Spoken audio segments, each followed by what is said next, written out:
നമുക്ക് സ്വാഗതം പറഞ്ഞങ്ങ് തുടങ്ങാം അല്ലേ. Welcome back to my channel ഫാമീസ് ഒഫീഷ്യൽ. ഏതോ ചാനലിൽ ഉണ്ടാക്കിയ വീഡിയോ കണ്ട് ഇൻസ്പിറേഷൻ മൂത്താണ് കേട്ടോ ഞാൻ ഈ റെസിപ്പി ഉണ്ടാക്കാൻ നോക്കിയത്.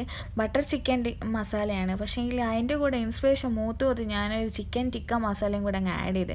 അപ്പോൾ ലാസ്റ്റെല്ലാം കൂടെ ബട്ടർ ചിക്കൻ ടിക്ക മസാല ഉണ്ട്. എല്ലാം കൂടെ കഴിച്ച് കഴിഞ്ഞപ്പോൾ നല്ലൊരു ടേസ്റ്റി ആയിട്ടുള്ള വിഭവം തന്നെ ആയിട്ടുണ്ട്. അപ്പോൾ നമുക്കിതെങ്ങനെയാണ് ഉണ്ടാക്കാൻ പോകുന്നത് നോക്കാം.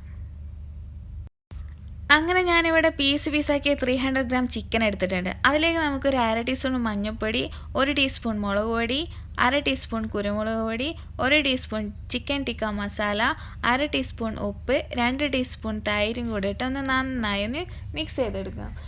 അങ്ങനെ മിക്സ് ചെയ്ത് കൊടുക്കുന്ന കൂട്ടത്തിൽ 1 ടീസ്പൂൺ കോൺഫ്ലോറും കൂടെ ഇട്ടോ. അങ്ങനെ മിക്സ് ചെയ്താൽ നല്ല. അപ്പോൾ അങ്ങനെ കൂടെ മിക്സ് ചെയ്തതിന് ശേഷം 1/2 മണിക്കൂർ നേരത്തേക്ക് വിശ്രമിക്കാൻ വെക്കാം. ആ സമയം കൊണ്ട് നമുക്കൊരു മസാല തയ്യാറാക്കാൻ നോക്കാം. ഒരു പാൻ അടുപ്പത്ത് വെച്ച് ചൂടായ ശേഷം അതിലേക്ക് 2 ടേബിൾ സ്പൂൺ ഓയിൽ ഒഴിച്ചു കൊടുക്കുക. ഒരു 1.5 കഷ്ണം വലിയുള്ളി മുറിച്ചതാണ് അതും കൂടെ ഇട്ട് 10 അണ്ടിപ്പരിപ്പ്, ഒരു 5-6 ഗ്രാമ്പും, ഒരു 2-3 ചെറിയ കഷ്ണം പട്ടയും കൂടെ ഇട്ട് നന്നായി ഇളക്കി കൊടുക്കാം. ഒരു വഴിക്ക് പോകുന്നതിലേക്ക് കിടക്കട്ടെ. പിന്നെ എല്ലാ കറിക്കും കോമൺ ആയിട്ട് ഇടുന്ന സംഭവമാണ് ഇഞ്ചിയും വെളുത്തുള്ളി. അതെല്ലാം ഓരോരോ ടേബിൾ സ്പൂൺ പോന്നോട്ടെ. ഇനി നമുക്ക് ഇട്ടെടുക്കാനുള്ള പച്ചമുളകാ. മുറിക്കുമ്പോൾ ഒരു രസം തോന്നി ഇങ്ങനെ ചെറുതായിട്ട് മുറിച്ചിട്ടുണ്ട്. അതിപ്പോൾ നിങ്ങൾ എങ്ങനെയായാലും മുറിച്ചാലും കുഴപ്പമൊന്നുമില്ല, പച്ചമുളക് ഇട്ടാൽ മതി.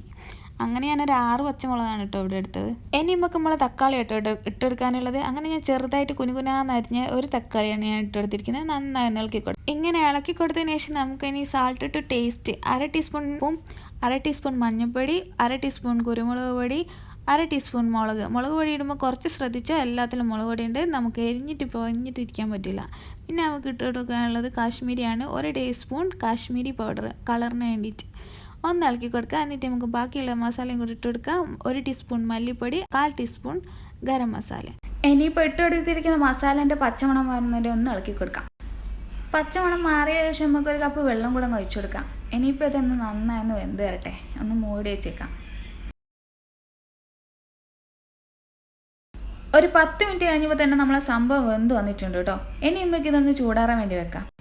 ഇനിയാണ് നമ്മളെ പരിപാടി. വിശ്രമിക്കാൻ വെച്ച ചിക്കൻ ഉണ്ടല്ലോ, അതിന് നമുക്ക് ബട്ടറിട്ട് നന്നായി ഒന്ന് പൊരിച്ചെടുക്കാം. അതിനുവേണ്ടി ഒരു പാൻ അടുപ്പത്ത് വെച്ച് ചൂടായ ശേഷം 2 ടേബിൾ സ്പൂൺ ബട്ടർ ഇട്ട് കൊടുക്കുക. ഒരു ബട്ടർ ചിക്കൻ അല്ലേ, ബട്ടറും കിടന്നോട്ടെ കുറേ. ബട്ടറിൽ പൊരിച്ചെടുത്ത ചിക്കൻ അങ്ങനെ റെഡി ആയിട്ടുണ്ട് കേട്ടോ. ഇനി നമ്മൾ ചൂടാറാൻ വെച്ച മസാല ഉണ്ടല്ലോ, അതൊന്ന് മിക്സിയിൽ നല്ലോണം പേസ്റ്റ് രൂപത്തിൽ അരച്ചെടുക്കാം. ചൂടാറിയതിന് ശേഷം മാത്രം ചെയ്യുക, അല്ലെങ്കിൽ എല്ലാം കൂടെ നമ്മൾ മുഖത്തിരിക്കും കേട്ടോ. ഇനി ഒരു പാൻ എടുക്കുക, ചൂടാക്കുക, 1 ടേബിൾ സ്പൂൺ ബട്ടർ ഇടുക. നമ്മളെ അരച്ചു വെച്ചിരിക്കുന്ന മിക്സ് ഒരു സ്റ്റെയിനറിനകത്ത് ഒഴിച്ചതിന് ശേഷം അരിച്ചെടുക്കുക. ഒരു മൽപ്പിടുത്തത്തിന് ശേഷം ഞാൻ എല്ലാം കൂടെ അരിച്ചെടുത്തിട്ടുണ്ട്. ഇനി ഇതൊന്ന് ചൂടാക്കിയതിന് ശേഷം നമ്മൾ മാറ്റി വെച്ചിരിക്കുന്ന ചിക്കൻ ഇതിലേക്ക് ഇട്ട് കൊടുക്കാം. തിളച്ച് ഒന്ന് ഉറപ്പ് വരുത്തുന്നത് വരെ നല്ലോണം ഇളക്കി കൊടുക്കുക. അപ്പോൾ എൻ്റെ തിള വന്നിട്ടുണ്ട്. ഇനി നമ്മൾ ലാസ്റ്റ് സ്റ്റേജായ കസൂരി മേത്തി ഒന്ന് കയ്യിൽ ഇങ്ങനെ ഞെരണ്ടിയിട്ട് ഒന്ന് ഇട്ട് കൊടുക്കണം. അപ്പോൾ നമുക്കത് ഇട്ട് കൊടുക്കാം. ഈ ഒരു സമയത്ത് നിങ്ങൾക്ക് വേണമെങ്കിൽ കുറച്ച് പഞ്ചസാരയും കുറച്ച് ഫ്രഷ് ക്രീമും കൂടെ ആഡ് ചെയ്യാം. അത് ഓപ്ഷണലാണ്, ഞാനത് ആഡ് ചെയ്യുന്നില്ല.